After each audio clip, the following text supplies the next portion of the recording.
Puji Tuhan. Dan hari ini saya mau share tentang nyanyian Mesias, The Songs of Messiah. Kita ada di minggu-minggu Advent, dan saya percaya hari ini kita tidak lagi menantikan kelahiran Yesus sebagai bayi, tapi kita akan menantikan kedatangannya yang kedua kali, saudara. Amin, saudara. Sebenarnya kita percaya bahwa Yesus akan datang kembali kedua kali. Ya, kali kedua dia akan datang sebagai raja dan memerintah dalam kerajaan 1000 tahun damai. Dan saya berdoa kalau itu terjadi pada masa kita akan mengalami satu peristiwa ya yang luar biasa, kita akan diubahkan dalam sekejap mata. Tubuh kita akan diganti dengan tubuh yang baru. Hari ini akan melihat nyanyian yang keluar dari hidup Zakaria. Kalau dalam bahasa Latinnya dikatakan The Benedictus. Saya baru temukan nyanyian Zakaria ini namanya The Benedictus. The Benedictus itu dari bahasa Latin, saudara. Bene dan dicte. Artinya yang diberkati. Ya. Benedictus itu artinya yang diberkati. Nah, apa isi pujiannya? Mari kita lihat, saudara. Dan Zakaria, ayahnya, penuh dengan Roh Kudus, lalu bernubuat, katanya, terpujilah Tuhan, ini Benedictus. Terpujilah Tuhan atau bless the Lord. Terpujilah Tuhan Allah Israel sebab ia melawat umatnya dan membawa kelepasan baginya. Ia menumbuhkan sebuah tanduk keselamatan bagi kita di dalam keturunan Daud hambanya itu. Seperti yang telah difirmankannya sejak purbakala oleh mulut nabi-nabinya yang kudus. Untuk melepaskan kita dari musuh-musuh kita dan dari tangan semua orang yang membenci kita. Untuk menunjukkan rahmatnya kepada nenek moyang kita dan mengingat akan perjanjiannya yang kudus. Yaitu sumpah yang diucapkannya kepada Abraham bapa leluhur kita. Bahwa ia mengaruniai kita supaya kita terlepas dari tangan musuh, dapat beribadah kepadanya tanpa takut. Dalam kekudusan dan kebenaran di hadapannya seumur hidup kita. Dan engkau, hai anakku, akan disebut Nabi Elohim yang maha tinggi. Karena engkau akan berjalan mendahului Tuhan untuk mempersiapkan jalan baginya. Untuk memberikan pada umatnya pengertian akan keselamatan yang berdasarkan pengampunan dosa-dosa mereka. Oleh rahmat dan belas kasihan dari Elohim kita, dengan mana ia akan melawat kita surya pagi dari tempat yang tinggi. Untuk menyinari mereka yang diam dalam kegelapan dan dalam naungan maut, untuk mengarahkan kaki kita kepada jalan damai sejahtera. Adapun anak itu bertambah besar dan makin kuat rohnya, dan ia tinggal di padang gurun sampai kepada hari ia harus menampakkan diri pada Israel. Nah, Bapak Ibu Saudara yang terkasih dalam Tuhan, ini adalah pujian yang keluar dari mulut Zakaria yang diilhamkan oleh Roh Kudus. Latar belakang dari pujian ini kenapa bisa keluar, saudara? Zakaria adalah seorang imam keturunan Lewi. Dia dan istrinya juga Elizabeth dikatakan juga keturunan Harun. Jadi dua orang suami istri ini, saudara, adalah dua orang yang melayani Tuhan, takut akan Tuhan, ya, dan sungguh-sungguh punya hati yang mencintai Tuhan. Tapi saudara, kalau kita lihat kehidupan mereka, seperti ada sebuah pengharapan yang tidak terjadi. Mungkin ada kekecewaan yang mereka alami. Sudah tahu, Elizabeth sampai usianya sekitar 60 tahun, dikatakan bahwa dia tidak punya anak. Dan mereka mungkin sudah menyerah, mereka mungkin sudah berpikir bahwa Elizabeth mandul. Nah saudara, bagi orang Israel, apalagi keturunan imam, mandul itu adalah sesuatu yang menakutkan, saudara. Menakutkan karena apa? Bagi orang Israel, mandul itu dianggap sebagai kutukan dan dianggap orang berdosa. Jadi saudara bisa bayangkan Zakaria dan Elizabeth, dua orang yang melayani Tuhan, tapi bertahun-tahun mereka berdoa, mereka bergumul, mereka tidak punya anak, saudara. Jadi saudara bisa bayangkan di lingkungan orang Israel, mereka tiap hari mungkin dekat dengan orang, mereka takut, mereka mau berjalan keluar dari rumah juga mungkin mereka malu, karena begitu orang lihat mereka, orang bilang, oh itu ya imam yang tidak punya anak. Oh itu ya imam yang mungkin ada kutukan dalam hidup mereka. Oh itu ya Elizabeth itu yang usia sampai udah 60 tahun tapi tidak punya anak. Mereka mungkin merasa mereka hidup dalam tertuduh, rasa bersalah. Mereka selalu dihantui, Tuhan aku salah apa Tuhan? Wah Tuhan aku ada dosa apa? Mereka mungkin selalu dikejar-kejar oleh perasaan seperti itu, saudara. Dan mereka merasa ada aib dalam kehidupan mereka. Melalui kisah ini kita akan lihat bahwa mereka mengalami sebuah penundaan di dalam kehidupan mereka. Jadi Zakaria itu satu kali dia dapat undian. Dan Zakaria dapat lot untuk masuk membakar ukupan, saudara. Dan saudara tahu waktu dia mulai bakar ukupan, tiba-tiba firman Tuhan bilang, ya, Gabriel, malaikat Tuhan, itu datang pada dia. Dia kaget, saudara. Dan perkataan pertama yang keluar, jangan takut Zakaria. Sebab doamu telah dikabulkan oleh Tuhan. Saudara, Zakaria mungkin udah lupa bahwa dia pernah berdoa. Mungkin dia udah capek berdoa, saudara. Satu hal yang kita pelajari tentang doa. Apa yang kita naikkan pada Tuhan, saudara mungkin bisa lupa doa saudara. Saudara mungkin bisa tidak ingat apa yang saudara doakan lagi. Tapi Tuhan tidak pernah lupa apa yang saudara pernah doakan sama Tuhan. Amin, saudara. Tuhan tidak pernah lupa. Karena kalau kita bisa berdoa sesuatu, saya percaya Tuhan juga taruh dalam hati saudara. Nah, dia berdoa, mungkin bertahun-tahun dia berdoa, tapi sepertinya tidak terjadi, saudara. Di sini kita belajar satu hal lagi, saudara. Tuhan sepertinya sengaja melakukan penundaan bagi Elizabeth dan Zakaria. Waktu mereka menantikan janji Tuhan, waktu mereka menantikan itu, mereka berdoa tidak terjadi, berdoa tidak terjadi. Dari 1 tahun pada 1 tahun tidak terjadi, dari 1 tahun pada 1 tahun tidak terjadi. Mungkin bisa timbul kekecewaan, saudara. Karena apa? Karena kita manusia tidak tahu kapan waktunya janji Tuhan itu digenapi. Kalau saudara sedang berdoa untuk sesuatu dan saudara tahu, oh nanti pasti minggu depan akan terjadi. Kira-kira saudara khawatir tidak? Tidak, karena saudara tahu pasti. Masalahnya seringkali ketika kita berdoa, kita tidak tahu kapan pasti itu akan terjadi. Betul? Betul tidak, saudara? Dan kita manusia ini seringkali, bukan seringkali, hampir 100% kita mau doa kita cepat instan dijawab. Betul tidak? Mau instan dijawab atau mau lama dijawab? Ayo jujur, kalau saudara berdoa mau cepat dijawab atau mau lama dijawab? Pasti mau cepat, saudara ya. Tuhan, saya mau cari kerja, pengen habis amin besok dapat kerja. Tuhan, saya mau cepat jodoh, amin langsung dapat ketemu jodoh. Tapi kalau Tuhan saya mau punya anak, besok langsung bisa hamil. Pengen instan, saudara. Tapi kalau kita waktu berdoa terus tidak tanda-tanda apa-apa, saudara. Itu seperti, wah Tuhan engkau ada di mana? Nah saudara, saya mau kasih satu pegangan buat kita. Ya, kita tidak mungkin tahu apa yang akan terjadi di depan. Kita juga tidak tahu kapan jawaban doa itu pasti datang dalam hidup kita. Tapi yang kita tahu, yang mesti kita pegang adalah kita punya Tuhan yang setia, yang tahu apa yang ada di depan, dan dia Tuhan yang mencintai kita. Amin, saudara. Sehingga apa, saudara? Kalaupun kau tidak tahu segala sesuatu, pegang satu hal. Engkau punya Tuhan yang tahu segala sesuatu dan mencintai hidup saudara. Ya, dan saudara, pasangan ini mengalami penundaan. Akhirnya apa, saudara? Singkat cerita, malaikat bilang, Zakaria doamu telah dikabulkan. Zakaria bilang, mana mungkin, istriku udah tua, udah tidak bisa punya anak lagi. Dan Gabriel langsung bilang gini, oleh karena kamu tidak percaya, maka kamu dibuat bisu sama Tuhan. Wih, saudara, kayaknya Tuhan kejam sekali, masa gara-gara tidak percaya dibuat bisu? Kalau saudara mau tidak doa, kemudian saudara ragu sama Tuhan, tiba-tiba saudara jadi bisu. Mau tidak, saudara?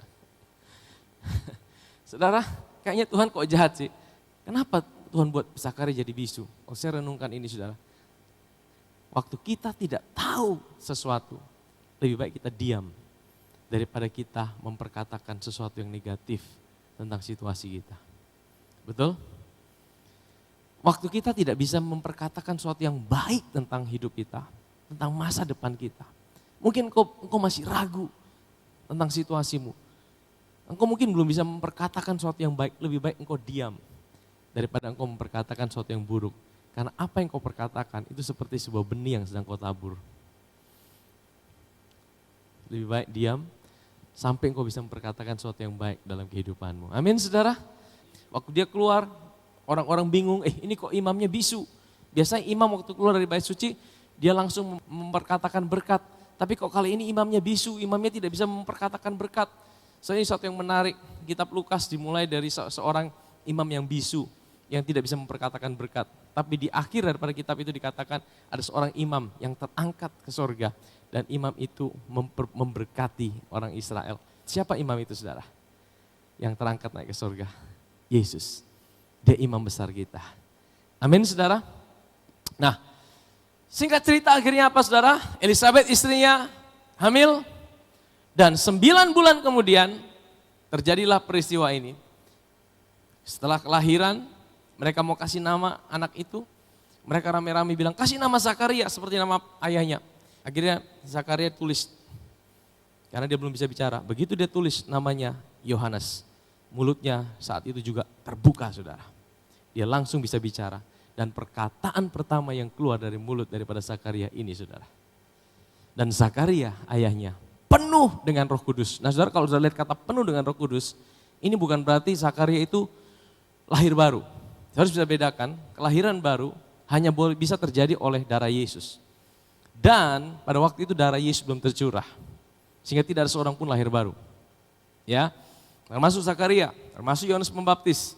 Tidak ada seorang pun yang lahir baru, tapi Roh Kudus dalam perjanjian lama itu bisa menghinggapi orang-orang kudus untuk melakukan pekerjaan-pekerjaannya. Jadi dalam perjanjian lama termasuk Raja Daud, semua itu mereka itu tidak pernah mengalami kelahiran baru. Mereka semua itu disimpan waktu mereka mati di pangkuan Abraham, ya itu di alam maut. Waktu Yesus mati, dia turun ke alam maut, dia bebaskan roh orang-orang kudus karena darah Yesus sudah tercurah. Dia bebaskan rohnya, orang-orang kudus itu lahir baru dan akhirnya roh mereka terangkat ke surga. Hari ini kalau saudara meninggal, tidak lagi ke bawah, langsung naik ke atas. Amin. Karena apa? Darah Yesus. Yang bisa buat seorang lahir baru, darah Yesus. Yang bisa buat Roh Kudus tinggal dalam hidup saudara, darah Yesus. Sehingga pada waktu itu Zakaria itu tidak mengalami kelahiran baru, cuma dia dipenuhi, dihinggapi oleh Roh Kudus. Untuk apa? Untuk bernubuat. Nah ini saudara perhatikan, perkataan-perkataan Roh Kudus yang memakai bibir daripada Zakaria. Katanya, terpujilah Tuhan, ya, Elohim Israel, sebab ia melawat umatnya dan membawa kelepasan baginya. Zakaria memuji Tuhan, sebab apa dikatakan? Sebab ia melawat umatnya. Apa arti kata melawat saudara? Waktu saya mencari arti kata melawat, saya temukan satu kata, episkeptomai, middle voice from, nah itu ada dua kata, epis dan skeptomai. Itu ada 3 arti utama. Yang pertama, to go see, to look out, visit. Nah, to look upon or after, maksudnya melihat kepada, ya to inspect, memperhatikan, examine with the eyes. Jadi sungguh-sungguh melihat dengan mata. Jadi waktu kata melawat itu bukan sekedar datang biasa. Yang kedua, to the poor and afflicted and the sick, kepada orang-orang yang miskin, orang-orang yang sakit dan orang-orang yang terluka. Kemudian to look upon in order to help or to benefit. Jadi dia datang, dia melihat, tapi juga dia datang untuk menolong atau memberikan keuntungan. Jadi gini, contoh gini, saya mungkin berkunjung ke rumah seorang, yang mungkin sekedar berkunjung cuma say hello. Nah itu bukan melawat saudara, itu cuma berkunjung. Tapi kata melawat di sini, waktu dia berkunjung, dia tahu apa yang menjadi kebutuhan orang itu, dia tahu apa yang menjadi kelemahan, dia tahu apa yang menjadi kekurangan, dan dia datang untuk menolong dan memberikan keuntungan. To look after, have care for, nah arti yang ketiga, to provide, untuk menyediakan. Jadi datang, melihat, dia tahu semua, dia tahu kebutuhan, dan bukan cuma dia tahu, tapi dia menyediakan. Dari kata ini ada kata provision. Waktu saya renungkan kata ini saudara, saya ingat bahwa kita punya Tuhan itu. Jadi saudara tahu bahwa peristiwa Natal, peristiwa kelahiran Yesus, itu merupakan peristiwa yang sebenarnya dinanti-nantikan oleh orang Israel. Mereka bertahun-tahun saudara. Mereka ratusan tahun mereka menantikan kedatangan Mesias. Bahkan sampai hari ini mereka masih menantikan kedatangan Mesias. Karena bagi mereka kalau Mesias itu datang mereka akan dibebaskan. Mereka akan mengalami kedamaian. Bagi mereka gambaran Mesias seperti waktu Musa datang. Musa diutus untuk membebaskan mereka dari penjajahan Firaun. Jadi Israel pada waktu itu mereka bilang, mereka nantikan Mesias. Kalau Mesias datang mereka dibebaskan dari penjajahan Romawi. Mereka akan bisa mengalami kemerdekaan, tidak ada perang lagi. Sampai hari ini mereka perang terus. Jadi makanya dari dasar mereka bilang, Mesias belum datang. Karena bagi mereka, Mesias itu akan membebaskan mereka dari penjajahan secara fisik. Tapi tahukah saudara, waktu kedatangan Yesus yang pertama, Yesus tidak membebaskan orang Israel dari kemerdekaan secara fisik. Makanya itu mereka kecewa sama Yesus. Tapi tahukah saudara, Tuhan lebih tahu apa yang menjadi kebutuhan orang Israel dan apa yang jadi kebutuhan dunia. Dunia sedang ada dalam kegelapan. Dunia sedang ada dalam cengkeraman kuasa gelap. Makanya kelahiran Yesus itu merupakan sesuatu yang dinanti-nantikan. Dan itu merupakan satu gambaran penyediaan Tuhan. Karena Tuhan sudah tahu apa yang manusia butuhkan. Amin saudara. Ya, Dia tahu kebutuhan dunia. Makanya dia pilih lahir di tengah-tengah situasi yang gelap, di tengah-tengah situasi yang susah. Untuk apa? Untuk berikan kepastian, aku melawat umatku. Aku datang, aku tahu kebutuhan mereka. Kebutuhan mereka yang terbesar adalah bagi mereka dibebaskan dari kegelapan. Dan aku menyediakan jawabannya. Dan saudara tahu jawabannya itu siapa? Yesus. Dialah yang menyediakan. Provision, provider. Dialah Jehovah Jireh. Dia menyediakan jawaban. Amin saudara, dengan cara yang sama. Kalau hari ini saudara ngalamin masalah, percayakah saudara dengan cara yang sama? Waktu Tuhan melawat saudara, sebenarnya Tuhan sudah tahu terlebih dahulu apa masalah saudara. Lawatan Tuhan berbicara tentang penyediaannya Dia. Kalau Dia hadir dalam hidup kita, Dia bukan sekedar hadir saudara. Dia hadir dengan segala kebaikannya, penyediaannya, cintanya. Dia tahu siapa kita, Dia tahu pergumulan kita, Dia tahu apa yang kita alami. Dan Dia Tuhan yang sudah menyediakan jawaban bahkan sebelum kita mengalami masalah. Tahukah saudara, Kristus sudah ada bahkan sebelum kita punya masalah. Tahukah saudara bahwa kita telah terlebih dulu ditemukan dalam Kristus sebelum kita hilang dalam Adam. Tahu? Sebelum kita hilang dalam Adam, firman Tuhan bilang, kita telah ditaruh di dalam Kristus. Jadi Tuhan itu terlebih dulu menyediakan jawaban sebelum ada masalah. Kalau saudara punya masalah hari ini, percayalah, jawaban Tuhan sudah tersedia sebelum engkau menjalani masalah hari ini. Dialah Tuhan yang menyediakan di dalam hidup saudara. Amin. Terpujilah Tuhan, Elohim Israel, sebab Ia melawat umatnya dan membawa kelepasan baginya. Jadi Yesus itu membawa kelepasan, kemerdekaan. Ia menumbuhkan sebuah tanduk keselamatan. Siapa tanduk keselamatan kita? Yesus. Bagi kita dalam keturunan Daud hambanya, Yesus adalah keturunan Daud. Ya, Mesias harus lahir dari keturunan Daud, dari suku Yehuda. Dan Ia menumbuhkan sebuah tanduk keselamatan. Itulah Yesus saudara, Mesias. Tapi banyak orang tidak tahu, orang Israel tidak tahu saudara. Ayat yang ke-70. Seperti yang telah difirmankannya sejak purbakala oleh mulut nabi-nabinya yang kudus. Untuk melepaskan kita dari musuh-musuh kita.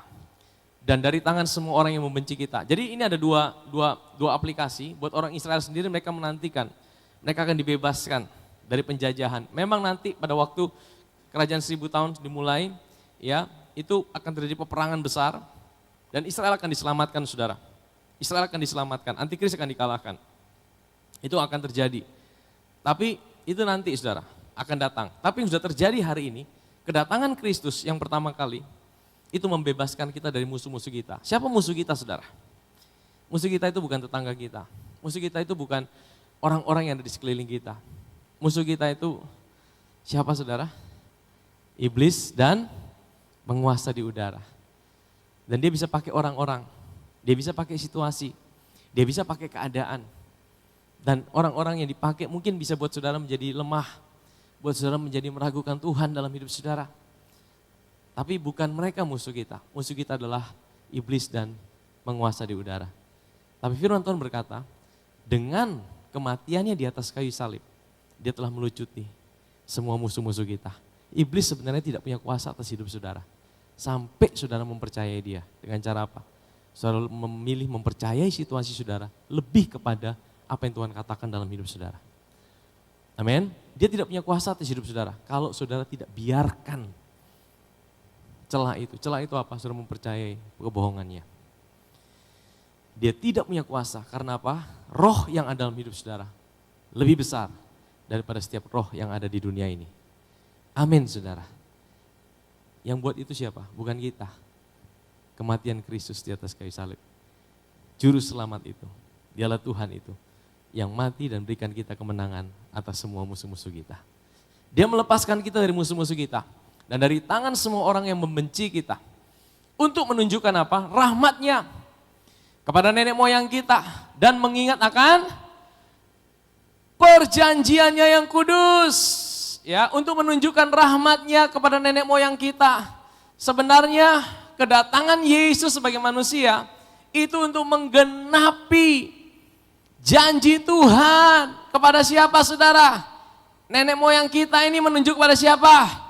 Abraham. Nanti kita akan lihat saudara ya. Dan mengingat akan perjanjian yang kudus. Di sini kita diingatkan bahwa Tuhan kita adalah Tuhan yang mengingat perjanjiannya yang kudus. Tuhan kita bukan Tuhan yang mengingat kesalahan-kesalahan kita, tapi yang diingat sama Tuhan adalah perjanjiannya yang kudus. Nama Zakaria, saudara tahu nama Zakaria artinya apa? Ini nama yang bagus juga saudara. Zakaria, Yah itu Yahweh. Zakaria itu artinya Yahweh remember.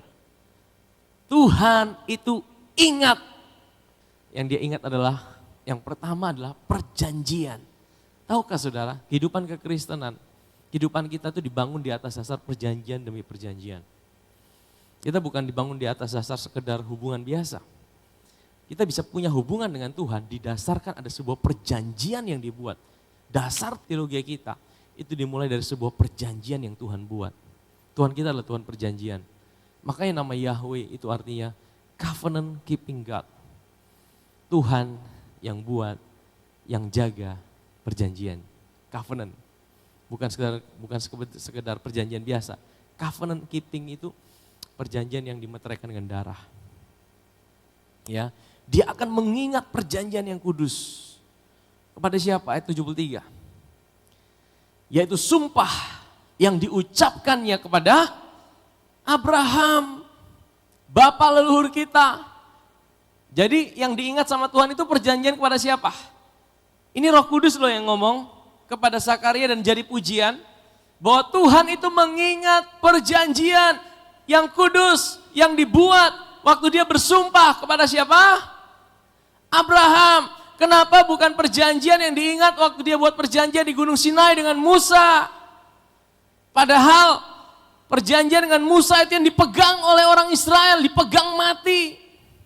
Yesus lahir di tengah-tengah situasi di mana orang-orang mulai membanggakan hukum Taurat. Mulai lahir ahli-ahli Taurat, mulai banyak lahir ahli-ahli agama. Kenapa tidak dikatakan Tuhan mengingat perjanjian hukum Taurat? Tapi kenapa dikatakan Tuhan mengingat perjanjian yang kudus yang diucapkannya sumpah kepada Abraham? Ya, apa perjanjian Tuhan dengan Abraham? Sebab ketika Elohim memberikan janjinya kepada Abraham, ia bersumpah demi dirinya sendiri. Karena tidak ada orang yang lebih tinggi daripadanya. Kenapa orang mesti bersumpah saudara? Untuk meyakinkan bahwa apa yang dikatakannya itu adalah benar. Betul ya saudara? Dan biasanya kalau bersumpah itu mesti sumpah demi siapa? Tidak mungkin saya bersumpah demi diri saya sendiri, tidak ada kan? Sumpah demi Tuhan, betul ya? Nah ketika Tuhan memberikan janjinya kepada Abraham, ia bersumpah demi dirinya sendiri. Karena tidak ada orang yang lebih tinggi daripadanya. Sesungguhnya aku akan memberkati engkau berlimpah-limpah. Dan akan membuat engkau sangat banyak. Abraham menanti dengan sabar. Dan dengan demikian ia memperoleh apa yang dijanjikan kepadanya. Sebab manusia bersumpah demi orang yang lebih tinggi. Dan sumpah itu menjadi satu pengokohan baginya. Yang mengakhiri segala bantahan. Saudara ingat di Yesaya 54 yang saudara baca di rumah. Tuhan bersumpah katanya gini. Aku bersumpah Aku tidak akan murka lagi pada manusia. Tuhan bilang gini, biarpun gunung-gunung beranjak dan bukit-bukit bergoyang, tapi kasih setiaku akan tetap ada untuk manusia. Kenapa Tuhan bersumpah? Artinya Tuhan bilang bahwa apa yang dia katakan ini sungguh-sungguh harus dipercaya. Jangan ada keraguan sedikit pun waktu Tuhan bersumpah. Kalau saudara baca Tuhan bersumpah, artinya itu sudah Tuhan sampai mau kasih kepastian bahwa ini betul-betul penting, kalian harus percaya sungguh-sungguh. Kalau Tuhan bilang aku tidak murka, ya sudah terima, Tuhan tidak akan murka lagi dengan hidup kita. Itu dia bersumpah. Nah di sini bilang aku bersumpah. Karena itu untuk lebih meyakinkan mereka yang berhak menerima janji itu. Akan kepastian putusannya, Allah telah mengikat dirinya dengan, untuk lebih meyakinkan mereka yang berhak menerima janji, yaitu saudara dan saya. Untuk lebih meyakinkan kita, maka Allah perlu bersumpah demi dirinya sendiri. Ayat 18, supaya oleh dua kenyataan yang tidak berubah-ubah, tentang mana Elohim tidak mungkin berdusta. Ini jadi kekuatan buat saya. Tuhan terima kasih, Engkau tidak mungkin berdusta. Kalau Engkau berjanji sesuatu, kalaupun belum terjadi, satu hal yang Engkau percaya, Engkau tidak mungkin berdusta. Amin saudara. Tuhan tidak mungkin berdusta, maka kita yang mencari perlindungan, beroleh dorongan yang kuat untuk menjangkau pengharapan yang terletak di depan kita. Karena dia tidak mungkin berdusta, itulah pengharapan di dalam hidup kita. Amin saudara. Ayat 19. Pengharapan itu adalah apa? Sauh yang kuat dan aman bagi jiwa kita. Yang telah dilabuhkan sampai ke belakang tabir. Sauh itu apa? Sauh itu jangkar saudara. Kalau kapal berlabuh dia tidak pakai jangkar. Maka begitu ada ombak, kapal itu diombang-ambingkan dan bisa dibawa. Tapi kalau kapal itu punya jangkar yang kuat, sekalipun ada ombak, kapal itu akan tetap bisa ada di tempat dan kuat. Demikian pula jiwa kita. Jiwa kita mau punya aman, damai, caranya bagaimana? Selalu miliki pengharapan. Kalau orang tidak lagi punya pengharapan, maka jiwanya pasti terganggu saudara. Ya depresi, dikit lagi stres, depresi. Lama-lama masuk rumah sakit jiwa. Karena apa? Karena sudah tidak ada pengharapan. Antara rumah sakit jiwa, bunuh diri, ya. Kalau orang sudah tidak punya pengharapan, sudahlah buat apa kita hidup, mati sah. Nah kadang-kadang iblis tiupkan pikiran seperti itu. Buat apa kau hidup? Kau hidup tidak ada guna. Sudah bunuh diri sah sudah. Itu orang sudah tidak punya pengharapan saudara. Makanya selalu tetap miliki pengharapan. Pengharapan itu yang membuat kita bisa tetap kuat. Kita bisa tetap melihat kebaikan Tuhan.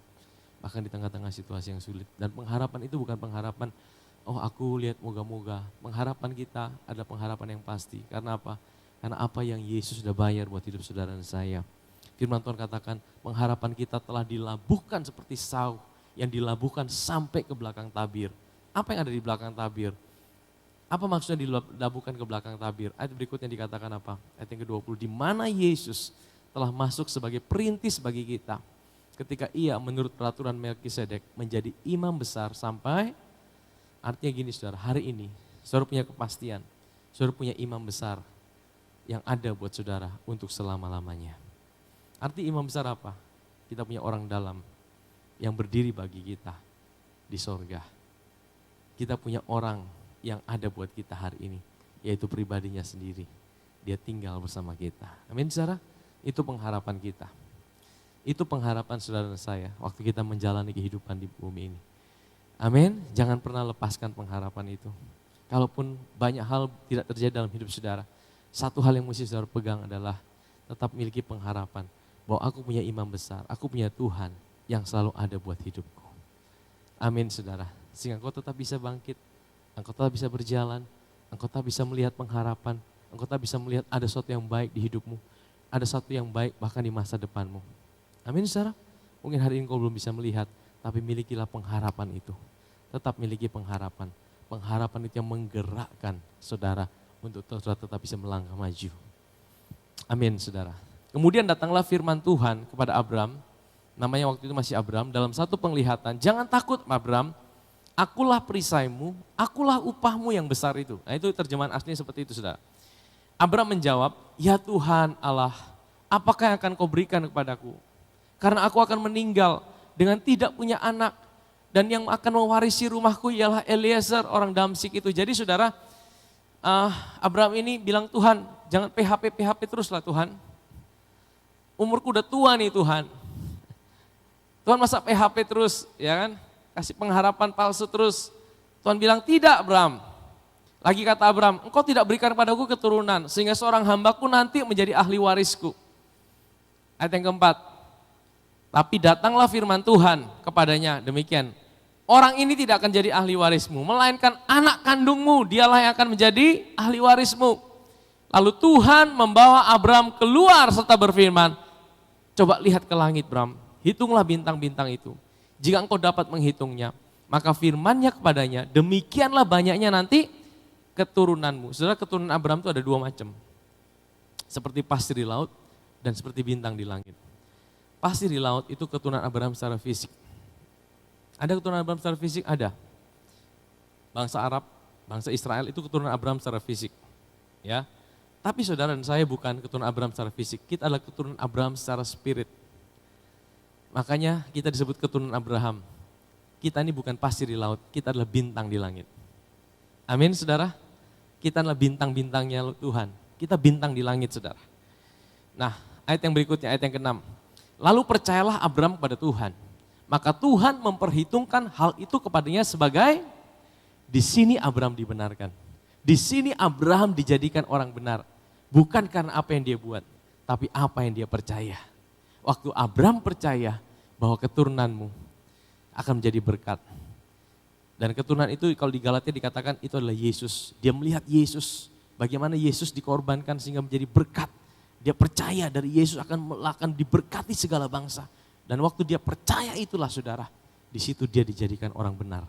Tahukah saudara, kenapa kita disebut keturunan Abraham? Karena kita dibenarkan dengan cara yang sama dengan Abraham dibenarkan.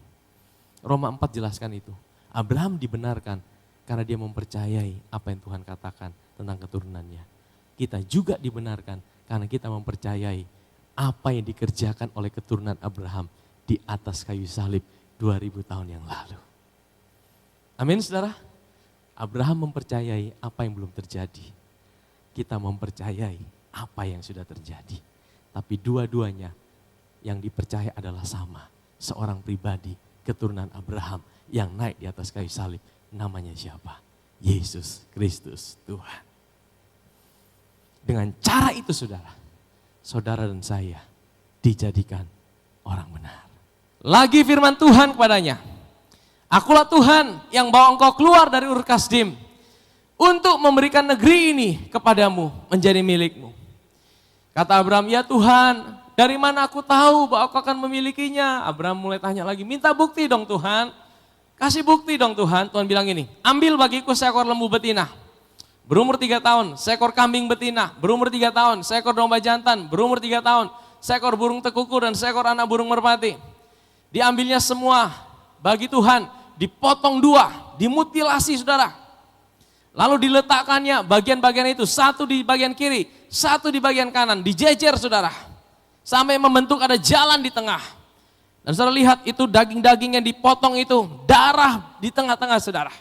Ketika burung-burung buas singgah pada daging binatang itu, maka Abram mengusirnya. Menjelang matahari terbenam, tertidurlah Abram dengan nyenyak. Ini orang mau buat perjanjian kok tidur ya. Kenapa Tuhan sampai tulis dia tertidur? Sebenarnya Tuhan izinkan dia tertidur, bahkan menurut saya Tuhan buat dia tertidur. Supaya dia tidak terlibat untuk buat perjanjian. Karena apa? Abraham juga manusia biasa. Manusia yang penuh kelemahan. Yang buat perjanjian itu harus 2 pribadi yang tidak bisa berubah. Namanya perjanjian saudara. Perjanjian itu kalau dibuat oleh 2 orang, minimal 2 orang, betul ya saudara? Kalau saudara pergi notaris buat perjanjian, masa saudara buat perjanjian sendiri mesti 2 orang ya? Kalau salah satu melanggar perjanjian, perjanjiannya batal. Ada once prestasi di situ. Makanya kalau mau perjanjian itu tidak bisa batal, dua pihak yang buat perjanjian harus dua pihak yang tidak mungkin ingkar janji. Betul saudara? Dan kalau perjanjian itu mau dikatakan perjanjian kekal, maka perjanjian itu harus dua pihak yang buat, dan perjanjian itu tidak boleh ada yang ingkar janji. Dan tidak ada satupun manusia yang tidak bisa ingkar janji. Hanya ada dua pribadi, hanya ada pribadi yang tidak bisa ingkar janji, yaitu siapa? Yaitu Tuhan itu sendiri. Nah, kita akan lihat saudara, Abraham dibuat tertidur, terus siapa yang buat perjanjian? Terjadi gelap gulita. Firman Tuhan pada Abraham, ketahuilah dengan sungguhnya bahwa keturunanmu akan menjadi orang asing dalam satu negeri yang bukan punyaan mereka, bahwa mereka akan diperbudak dan dianiaya 400 tahun lamanya. Tapi bangsa akan memperbudak mereka, akan kuhukum, dan sudah itu mereka akan keluar dengan bawa harta benda yang banyak. Tapi engkau akan pergi pada nenek moyangmu dengan sejahtera. Engkau akan dikuburkan pada waktu telah putih rambutmu. Tapi keturunan yang keempat akan kembali ke sini sebab sebelum itu kedurjanan orang Amori belum genap. Ayat 17 saya perhatikan. Ketika matahari telah terbenam dan hari menjadi gelap gulita, maka kelihatanlah perapian yang berasap beserta suluh yang berapi. Katakan bersama saya, perapian yang berasap. Suluh yang berapi. Ada berapa? Ada dua. Perapian yang berasap dan suluh yang berapi itu berjalan lewat di antara potongan-potongan daging. Pertanyaannya, siapakah perapian yang berasap? Siapakah suluh yang berapi? Itu bukan sekedar api biasa. Tahukah saudara, waktu Musa ketemu dengan Tuhan, yang dia lihat apa? Bukan semak yang menyala tapi tidak terbakar. Tuhan menampakkan diri seperti api. Tapi di sini ada dua api. Yang satu perapian yang berasap. Yang kedua suluh yang berapi. Saya percaya ini ada dua pribadi. Bapa hadir di situ. Tapi bukan cuma Bapa. Yesus hadir di situ. Tapi Yesus hadir bukan sebagai Tuhan atau Allah. Dia hadir sebagai keturunan Abraham yang buat perjanjian dengan Bapa di sorga. Dua pihak yang buat perjanjian. Dua pihak yang tidak mungkin berubah. Dua pihak yang tidak mungkin ingkar janji. Maka perjanjian itu perjanjian yang kekal untuk selama-lamanya. Amin saudara. Dan saudara lihat perjanjian ini digenapi di atas kayu salib. Waktu Yesus naik ke atas kayu salib, dia ada di situ. Sepertinya dia dihina, dia dibunuh. Tapi sebenarnya bukan itu. Disitulah perjanjian itu dibuat. Bapa di sorga hadir di situ. Yesus juga hadir di situ. Darahnya tercurah. Darah kengerian terjadi. Langit gelap gulita. Kejadian yang sama. Tapi di situ perjanjian dibuat antara Bapa dan Yesus. Yesus berkata, aku mewakili mereka. Aku keturunan Abraham, mewakili mereka semua. Bapa, jangan hukum mereka. Jangan binasakan mereka. Aku ada. Aku menggantikan mereka. Hari ini mereka diampuni, mereka dibebaskan, mereka dimerdekakan. Karena aku sudah ambil semua itu. Dan aku buat satu perjanjian kekal untuk selama-lamanya. Amin. Kalau Yesus yang buat perjanjian, gantikan kita. Kira-kira Yesus bisa gagal tidak? Yesus bisa one prestasi tidak? Yesus bisa langgar perjanjian tidak? Tidak mungkin. Makanya perjanjian yang kita ada dalamnya, perjanjian kekal untuk selama-lamanya. Amin saudara. Amin. Jadi ini perjanjian saudara, yang dibuat dan kita ada di dalamnya hari ini. Perjanjian dengan Abraham itu saudara. Ya, kembali ke Lukas pasal yang pertama, nyanyiannya belum selesai saudara. Masih setengah bagian. Sumpah yang diucapkan ya kepada Abraham, bapa leluhur kita, bahwa ia mengaruniai kita. Mengaruniai dengan apa? Supaya kita terlepas dari tangan musuh. Jadi saudara bisa terlepas dari tangan musuh itu karena dikaruniai, diberikan kasih karunia, diberikan secara cuma-cuma, tidak ada harga yang harus saudara bayar. Ya, ini sedang Tuhan bicara tentang perjanjian yang diberikan dengan cuma-cuma buat kita, dan kita dapat beribadah kepadanya dengan apa? Tanpa takut. Saudara tahu pada waktu zaman Yesus, orang-orang Israel beribadah dengan ketakutan saudara. Mereka ada kuk-kuk agamawi Makanya Yesus berkata, Matius 11 ayat 28, marilah kepadaku engkau yang letih lesu dan berbeban berat, aku akan berikan kelegaan kepadamu. Maksudnya apa? Pada waktu itu mereka hidup di zaman di mana kuk agamawi itu begitu berat. Tuntutan-tuntutan agama begitu beratnya. Orang-orang Israel sampai letih lesu, capek ikut Tuhan. Mereka takut datang pada Tuhan. Semakin mereka tak datang pada Tuhan, semakin mereka lihat kelemahan mereka. Semakin mereka lihat kegagalan mereka. Itu kuk agamawi. Dan Yesus bilang, waktu aku datang, aku akan berikan engkau keberanian untuk datang pada Bapa tanpa engkau harus takut lagi pada Dia. Amin, saudara. Itu yang Tuhan ingin waktu kita datang pada Tuhan. Jangan datang dengan sebuah ketakutan. Jangan datang dengan sebuah perasaan, aku kurang apa ya? Jangan Bapak tidak sayang sama aku. Jangan Bapak tidak mencintai aku. Jangan Tuhan bisa tinggalkan aku. Saudara, jangan datang seperti itu dengan Tuhan. Bapak sedih, saudara. Bapak sedih. Kalau saudara punya anak saudara takut datang sama saudara. Saudara sedih, tidak? Sedih. Demikian juga Bapa di sorga. Waktu Dia berikan Yesus pada saudara. Supaya apa? Saudara berikan suatu keberanian untuk bisa selalu datang pada Dia. Tanpa harus takut ditolak sama Tuhan. Amin. Itulah fungsinya Yesus hadir ke dunia. Dalam kekudusan dan kebenaran di hadapannya seumur hidup. Saudara bisa datang selalu pada Tuhan. Seumur hidup itu maksudnya apa? Setiap waktu dalam hidup saudara. Saudara ingat, waktu kita terima Tuhan, kita ditaruh dalam Dia. Itulah kekudusan dan kebenaran kita. Kita tidak bisa andalkan kekudusan dan kebenaran kita untuk kita bisa berdiri di hadapan Tuhan. Ya, tidak ada orang yang bisa tahan berdiri di hadapan Tuhan. Kalau andalkan kebenaran dan kekudusannya. Yang bisa buat kita berdiri di hadapan Tuhan, waktu kita tahu kita ada dalam Kristus. Yang membuat kita bisa berdiri di hadapan Tuhan adalah karena kita tahu kita punya identitas yang baru. Kekudusan kita adalah Dia. Kebenaran kita adalah Dia. Amin, saudara. Tadi semua bicara tentang karya Kristus. Nah, bagian kedua dia bicara tentang anaknya yang baru lahir ini. Nyanyian Sakaria. Dan engkau hai anakku, engkau akan disebut Nabi Elohim yang maha tinggi. Saya mau tanya sama saudara, siapa Nabi yang terbesar dalam perjanjian lama? Siapa Nabi terbesar di perjanjian lama? Ada yang berkata Elia? Ada yang berkata Musa? Saudara, Elia itu bisa turunkan api dari langit loh saudara. Musa itu bisa belah laut dengan tongkatnya. Mereka nabi besar loh saudara. Kalau saudara belajar teologi, mereka nabi besar. Elisa itu tulangnya saudara. Ini tulangnya saudara. Kena orang sakit, orang mati sembuh saudara. Orang mati bangkit, tulangnya saudara. Hebat tidak saudara? Tapi mereka bukan nabi yang terbesar di perjanjian lama. Ya selain Yesus, pasti Yesus yang terbesar. Tapi siapa nabi terbesar di perjanjian lama?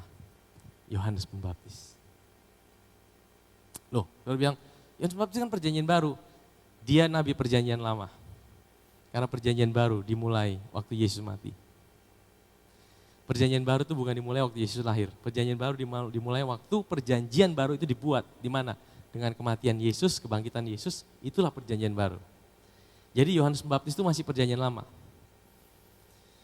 Yohanes Pembaptis itu adalah nabi terbesar perjanjian lama. Apa yang dibuat sama Yohanes Pembaptis? Kenapa saudara baca ada yang bilang gini, di Alkitab kan bilang gini, Yesus bilang gini, dari semua yang lahir dari rahim wanita, tidak ada yang lebih besar dari Yohanes Pembaptis. Tapi di dalam perjanjian baru, ya, yang lahir di perjanjian baru lebih besar daripada Yohanes Pembaptis. Berarti saudara, saya lebih besar loh daripada Yohanes Pembaptis. Benar tidak saudara? Nah, saya akan jelaskan kenapa. Kenapa Yohanes Pembaptis disebut nabi yang paling besar, yang terbesar di perjanjian lama. Kenapa saudara?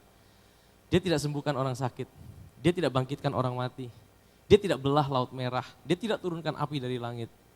Yang dia lakukan apa? Pelayanan Yohanes Pembaptis ini simpel saudara. Dia buat orang sadar bahwa mereka berdosa, dan karena mereka berdosa, mereka butuh penebusan dosa. Dan penebusan dosa itu hanya datang dari Yesus. Dan Yohanes bilang gini, dia jalan pembuka. Yohanes Pembaptis ini pembuka jalan buat Yesus. Orang datang, dia bilang, kamu butuh keselamatan, bertobatlah, datang pada Yesus. Dia bilang gini, lihatlah anak domba Allah yang mengampuni dosa dunia. Siapa yang bilang itu, saudara? Yohanes Pembaptis. Yohanes Pembaptis yang bilang itu. Ya, dia bilang gini, untuk membuka tali kasutnya pun aku tidak layak. Pelayanan Yohanes Pembaptis simple, tapi itu pelayanan yang terbesar. Karena bawa orang pada Yesus. Saudara tahu, Yesus pernah bilang gini, kamu akan melakukan pekerjaan-pekerjaan yang aku lakukan, bahkan yang lebih besar daripada yang aku lakukan. Saudara ingat perkataan Yesus seperti itu? Untuk saudara, pekerjaan apa yang saudara bisa lakukan lebih besar daripada yang Yesus lakukan? Yesus bisa bangkitkan orang mati. Yesus bisa beri makan 5 roti dan 2 ikan untuk 5.000 orang. Saudara bisa? Saudara mungkin doa kasih orang tidak sembuh tambah mati, saudara. Ya saya juga pernah seperti itu, saudara. Doakan orang sakit, orang tambah sakit, saudara. Ya, apa yang lebih besar dari yang Yesus buat yang bisa kita lakukan? Saudara tahu apa itu, saudara? Waktu Yesus hidup, tidak seorang pun bisa mengalami kelahiran baru. Karena kelahiran baru itu hanya bisa terjadi oleh karena kematian dan kebangkitan Tuhan kita Yesus Kristus. Waktu dia hidup, orang tidak bisa mengalami kelahiran baru. Setelah dia mati, orang bisa mengalami kelahiran baru. Makanya setelah dia mati, saudara dan saya bisa melakukan pelayanan Yohanes Pembaptis. Saudara beritakan Yesus pada orang dan orang percaya. Roh Kudus jamah hatinya, dia lahir baru. Apa yang saudara lakukan lebih besar daripada apa yang Yesus kerjakan waktu dia masih ada di bumi. Dengan demikian, kesimpulannya apa? Mujizat terbesar bukan orang mati bangkit. Mujizat terbesar bukan orang sakit sembuh. Mujizat terbesar bukan memberi makan 5 roti dan 2 ikan untuk 5.000 orang. Mujizat terbesar ketika seseorang dipindahkan dari kegelapan masuk dalam terangnya yang ajaib. Amin, saudara. Untuk menyembuhkan orang sakit, mungkin Yesus tidak perlu hadir jadi manusia. Untuk buat mujizat, duplikasi 5 roti 2 ikan, Yesus tidak perlu hadir jadi manusia. Tapi untuk membuat seorang lahir baru, tidak ada cara lain. Dia harus jadi manusia. Dia mati di atas kayu salib dan dia bangkit. Itu satu-satunya cara untuk kita bisa diselamatkan, saudara. Itu mujizat terbesar. Amin, saudara. Dan saya percaya, seperti kedatangan pertama dia dimulai dari Yohanes Pembaptis. Kedatangan yang kedua juga yang kita nantikan akan dibangkitkan pelayanan Yohanes Pembaptis. Amin. Saudara mau dipakai Tuhan bergerak dalam pengurapan Yohanes Pembaptis. Waktu saya beritakan Yesus, saya sampaikan tentang Yesus. Waktu orang matanya tertuju pada Yesus, dia bertobat, lahir baru. Itu pelayanan Yohanes Pembaptis, saudara. Dan saya percaya sebelum kedatangan yang kedua kali, Tuhan akan bangkitkan pelayanan ini di seluruh dunia sebelum dia datang kembali. Amin, saudara. Untuk memberikan kepada umatnya pengertian akan apa? Akan keselamatan yang berdasarkan pengampunan dosa-dosa mereka. Jadi dalam hukum Taurat, dosa-dosa diampuni berdasarkan kalau mereka bawa korban, bawa ini ritual-ritual. Tapi di dalam Kristus, pengampunan itu dikerjakan oleh Yesus di atas kayu salib satu kali untuk selama-lamanya. Amin. Inilah pelayanan Yohanes Pembaptis, saudara. Ayat 78. Oleh rahmat dan belas kasihan, tender mercy dari Elohim kita. Dengan mana ia akan melawat kita. Ya, sekali lagi melawat kita. Surya pagi dari tempat yang tinggi. Jadi Yohanes Pembaptis pelayanannya adalah memberitakan belas kasihan Tuhan, membawakan kabar pengampunan dosa, membuka jalan buat Tuhan supaya orang datang pada Tuhan. Ini yang Tuhan mau bukakan lagi sebelum kedatangan yang kedua kali, saudara. Untuk menyinari mereka yang diam dalam kegelapan. Ini kan, mereka yang diam dalam kegelapan, mereka lihat terang itu apa? Injil, mereka dengar Injil, Dan mereka dipindahkan dari kegelapan masuk dalam terangnya yang ajaib. Dan dalam naungan maut untuk mengarahkan kaki kita kepada jalan damai sejahtera. Ya, untuk memindahkan orang-orang dari maut kepada terang dan mengalami damai sejahtera. Damai sejahtera sejati ketika kita tahu siapa kita dalam Kristus. Waktu kita tahu kita adalah orang yang dibenarkan oleh karena apa yang Kristus kerjakan buat kita. Amin saudara, itulah pelayanan Yohanes Pembaptis. Dan saya bersyukur dan saya terus berdoa di tempat ini. Pelayanan yang memimpin orang kepada Yesus. Yang mengarahkan mata mereka hanya kepada Yesus. Amin saudara. Dan saya berdoa di tempat ini terus pelayanan Yohanes Pembaptis ini terus dibangkitkan. Banyak orang semakin datang dan mengenal siapa Tuhan itu. Ya, Yohanes Pembaptis bilang, bukan aku tapi dia. Bukan aku tapi dia. Bukan dia yang mau dikenal tapi Tuhan. Yesus yang mau dikenal. Amin saudara. Saya berdoa dari tempat ini. Ada pelayanan-pelayanan Yohanes Pembaptis yang dibangkitkan di tengah-tengah kita. Yang memberitakan nama Yesus dan orang datang pada Yesus. Mereka boleh dipindahkan dari kegelapan pada terangnya yang ajaib. Amin saudara. Kesimpulannya apa saudara hari ini? Kita lihat penundaan terjadi. Sakaria mengalami penundaan. Tapi penundaan yang terjadi ternyata ada maksud Tuhan yang mulia di balik itu. Kalau saja dia sudah lahirkan Yohanes Pembaptis, mungkin namanya bukan Yohanes Pembaptis, mungkin namanya Sakaria. Dan dia tidak akan lihat anaknya dipakai Tuhan untuk menjadi jalan pembuka. Ternyata penundaan yang terjadi buat Sakaria adalah sebuah kemuliaan yang Tuhan rencanakan buat hidup mereka. Kalau hari ini kau sedang mengalami penundaan dari Tuhan, percayalah bahwa Tuhan punya rancangan di dalam hidup saudara. Penundaan apa yang sedang kau alami dalam hidupmu? Saya tidak tahu, tapi Tuhan tahu. Amin saudara? Percayalah, engkau tidak mengerti segala sesuatu. Saya banyak kali dalam hidup ini, saya tidak tahu segala sesuatu saudara. Tapi yang saya tahu, waktu saya percaya sama Tuhan, Tuhan itu selalu datang pas pada waktunya. Dan saya kasih kuncinya, selalu datang pada Tuhan. Waktu engkau tidak mampu, waktu engkau apapun keadaanmu, datang pada Dia. Berseru pada Dia. Dia Tuhan yang mendengar setiap seruan doa kita. Amin saudara.